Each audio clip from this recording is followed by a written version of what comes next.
Assalamualaikum warahmatullahi wabarakatuh. Waalaikumsalam warahmatullahi wabarakatuh. Sebelumnya perkenalkan, saya Safira Salsabila dari Universitas Jember. Akan bertanya-tanya mengenai usaha yang Ibu kerjakan. Baik, mungkin bisa saya mulai pertanyaannya ya Bu? Ya, monggo. Apa jenis komoditas yang Ibu usahakan saat ini? Komoditas itu bahan bakunya ya, Mbak? Iya, banyak. Itu bahan bakunya itu beras. Apa sih bidang usaha yang ada dalam unit usaha Ibu? Bidang usaha mungkin kayak industri ya, Mbak? Iya. Namanya. Apa tujuan dari usaha itu? Kalau tujuan utamanya sendiri itu pastinya mencari keuntungan ya, Mbak. Dan yang kedua itu mungkin ya bisa melestarikan makanan atau jajanan Pasuruan. Terkait latar belakang, bagaimana latar belakang terciptanya usaha yang Ibu saat ini tengah kerjakan? Alasannya gitu ya, Mbak ya. Iya. Kalau alasan saya menciptakan usaha ini kan sebenarnya ini adalah kayak bisnis usaha dari orang tua saya. Jadi saya kayak bisnis keluarga. Ya. Kapan mulai mendirikan usaha ini? Sekitar 2 tahun lalu kalau nggak salah. Siapa saja yang terlibat dalam usaha Ibu? Kalau yang terlibat itu saya sendiri, saya juga merekrut 2 karyawan. Apakah usaha ini milik Ibu sendiri atau ada hubungan kerjasama ya? Milik saya sendiri. Bagaimana struktur kepengurusan usaha Ibu? Struktur pengurusan itu mungkin saya sebagai pemiliknya dan saya juga sebagai pengelolanya.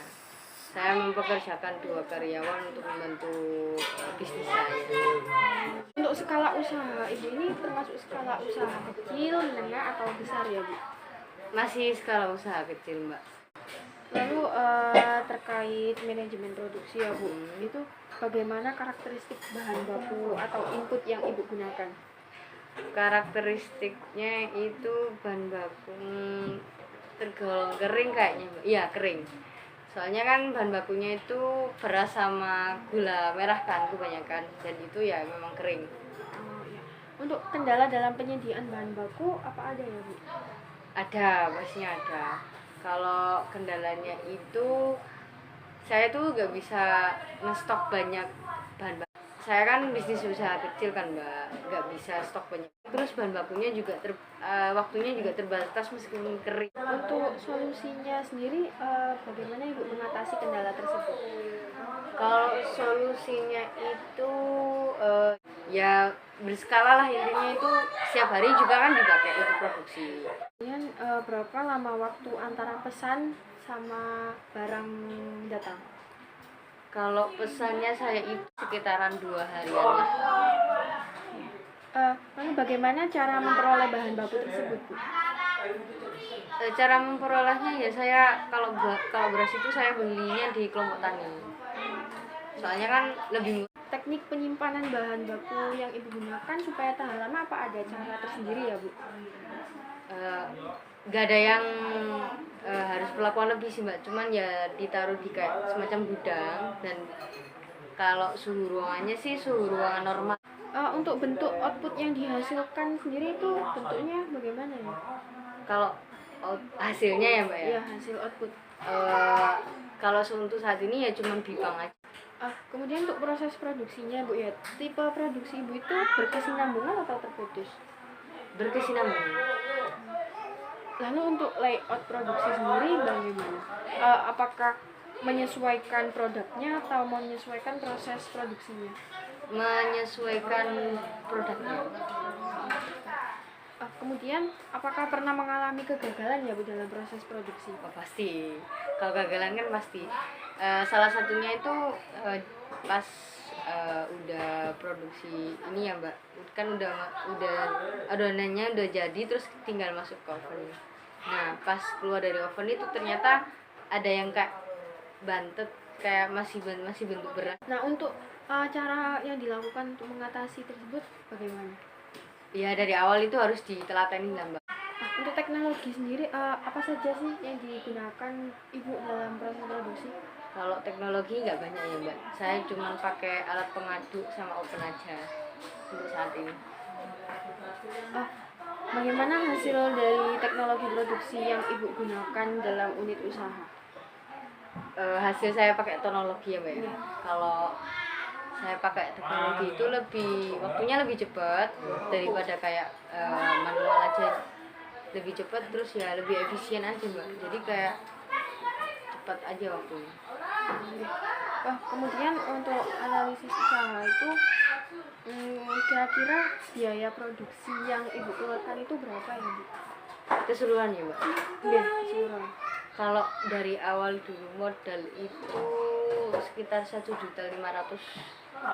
Untuk per produksinya itu saya mengeluarkan sekitar 200 ribuan. Untuk keuntungan sendiri? Untuk keuntungannya sendiri itu saya dapat bersih ya mbak ya, itu 200.000. Untuk jumlah output yang diproduksi setiap satuan unit usaha itu berapa ya bu kira-kira? Bagaimana mbak? Gimana?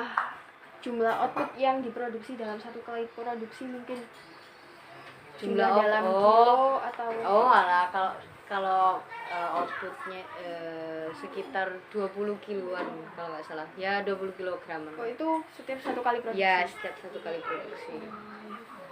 Nah, untuk harga jual produksinya berapa?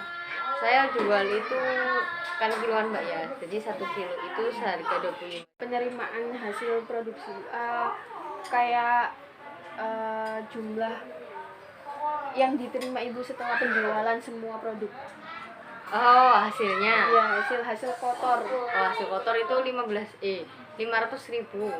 Nah, untuk pemasarannya, sistem pemasaran produk ibu itu bagaimana ya? Kalau sistem pemasaran itu ya saya pertama itu kenakan ke tetangga dulu ya. Terus ya juga kerjasama sama kayak warung-warung. Fungsi dari pemasaran yang telah ibu lakukan, kayak mungkin pengenalan produknya.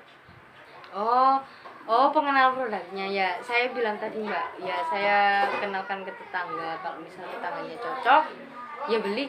Kemana saja ibu memasarkan hasil produksinya? Untuk memasarkannya saya di sekitar lingkungan rumah saya sendiri sih mbak, maksudnya rumah produksi ya, yaitu entah itu sama tetangga, sama warung yang emang dari awal saya kerjasama. Untuk cara menetapkan harga produknya bagaimana bu? Untuk cara menetapkan saya harganya itu ya saya dari hitung biaya proses produksinya. Strategi apa saja sih yang dilakukan ibu untuk memasarkan hasil produksinya? Kalau strategi itu ya saya kenalkan ke tetangga, saya biasanya minta tolong ke tetangga buat perkenalin produk saya, mungkin itu ke keluarganya atau bagaimana. Terus kalau saya bilang kalau tetangga ya mungkin bisa dibilang kayak diskon gitu mbak, lebih murah gitu. Lalu bagaimana saluran pemasaran dari unit usaha ibu? Saluran pemasaran? Iya, maksudnya kayak bagaimana produk ibu itu sampai ke konsumen, apa langsung ke konsumen atau melalui siapa dulu baru? Iya. Kalau itu ya bener kata mbaknya, langsung ke konsumen. Jadi langsung ke pembeli lah. Nah itu terus juga saya liwat perantaranya ya warung itu tadi. Kemudian apa ada kendala ya bu kira-kira dalam proses pemasaran? Kalau kendala ada, misal contoh mbak ya, saya tuh pernah misal saya kerjasama di warung si A nih. Nah kan saya udah naruh produk saya, dipangnya saya di sana. Nah itu belum habis, jadi saya mau naruh kembali kan nggak bisa, jadi tuh menghambat saya buat menghambat proses penjualan saya sendiri gitu loh mbak. Nah untuk cara mengatasinya bagaimana? Kalau cara mengatasinya ya saya akhirnya cari warung lain mbak yang sekiranya belum pernah menerima produk saya, bipang saya, atau enggak warung lain lah selainnya. Untuk kemitraan sendiri, apa ibu menjalin kemitraan dengan lembaga atau unit usaha lainnya bu? Belum pernah ya. Baik, mungkin itu saja untuk pertanyaan dari saya. Sebelumnya terima kasih banyak.